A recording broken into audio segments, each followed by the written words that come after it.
Hello, welcome to Books with Mike. Today, we're continuing with The Fantastic Mr. Fox by Roald Dahl. Books with Mike. Chapter 3, The Shooting.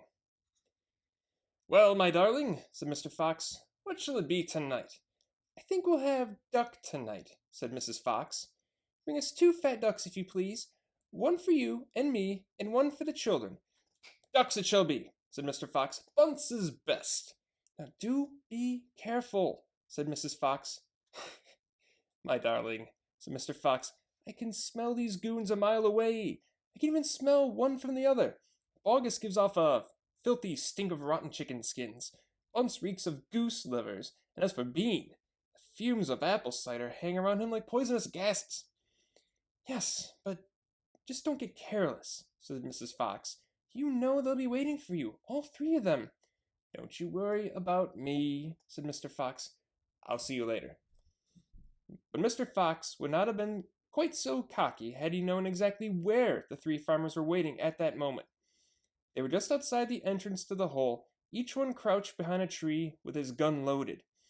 And what is more, they had chosen their positions very carefully, making sure that the wind was not blowing from them toward the fox's hole. In fact, it was blowing in the opposite direction. There was no chance of them being smelled out. Mr. Fox crept up the dark tunnel to the mouth of his hole.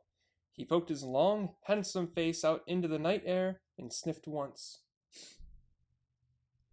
He moved an inch or 2 forward and stopped. He sniffed again. He was always especially careful when coming out of his hole.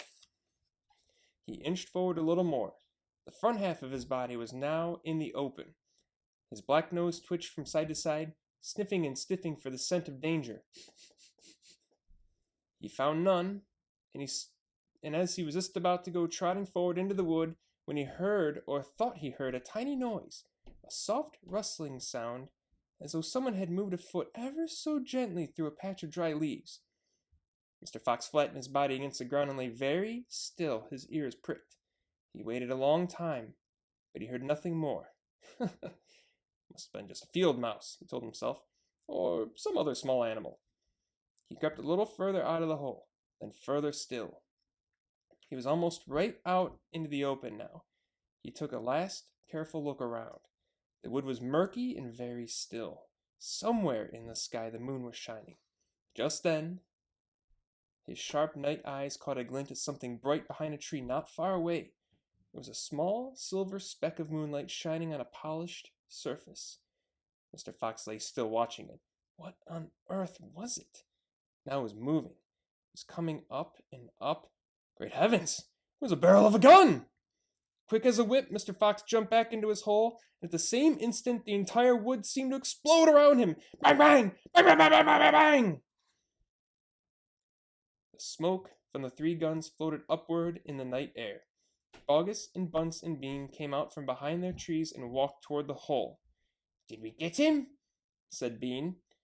One of them shone a flashlight on the hole, and there on the ground, in a circle of light, half in and half out of the hole, lay the poor, tattered, blood-stained remains of a fox's tail. Bean picked it up. We got the tail, but we missed the fox, he said, tossing the thing away. Dang and blast, said Bogus. We shot too late. We should have let fly the moment he poked his head out. He won't be poking it out again in a hurry, Bunce said. Bean pulled a flask from his pocket and took a swig of cider. Then he said, It'll take 3 days at least before he gets hungry enough to come out again. I'm not sitting around here waiting for that. Let's dig him out. Ah, said Bogus. Now you're talking sense. We can dig him out in a couple of hours. We know he's there. I reckon there's a whole family of them down that hole, Bunce said. Then we'll have the lot, said Bean. Get the shovels. Chapter 4. The Terrible Shovels. Down in the hole, Mrs. Fox was tenderly licking the stump of Mr. Fox's tail to stop the bleeding. It was the finest tail for miles around, she said between licks. It hurts, said Mr. Fox. I know it does, sweetheart. It'll soon get better. And it'll soon grow again, Dad, said one of the small foxes. "It will never grow again," said Mr. Fox. "I shall be tailless for the rest of my life." He looked very glum. There was no food for the foxes that night, and soon the children dozed off. Then Mrs. Fox dozed off, but Mr. Fox couldn't sleep because of the pain in the stump of his tail. "Well," he thought, "I suppose I'm lucky to be alive at all. And now they've found our hole, we're going to have to move out as soon as possible. I'll never get any peace if we...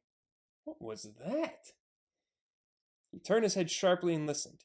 The noise he heard now was the most frightening noise a fox can ever hear.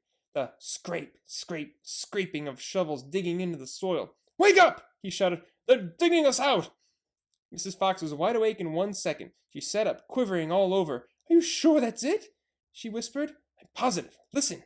"They'll kill my children!" cried Mrs. Fox. "Never!" said Mr. Fox.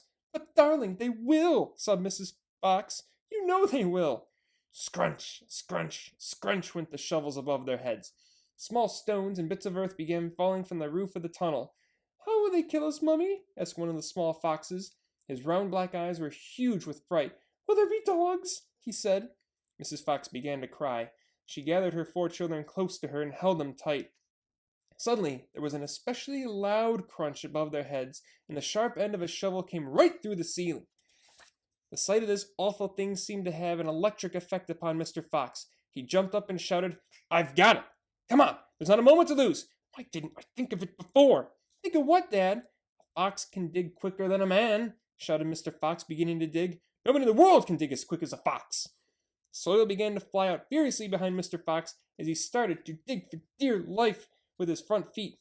Mrs. Fox ran forward to help him. So did the 4 children.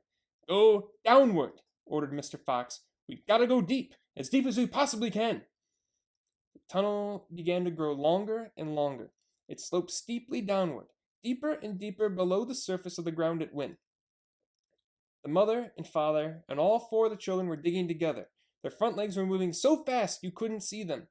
And gradually, the scrunching and scraping of the shovels became fainter and fainter.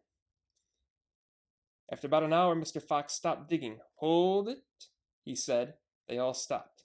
They turned and looked back up the long tunnel they had just dug. All was quiet. said Mr. Fox. "I think we've done it. I'll never get as deep as this. Well done, everybody." They all sat down, panting for breath. Mrs. Fox said to her children, "I should like you to know that if it weren't for your father, we should all be dead by now. Your father is a fantastic fox."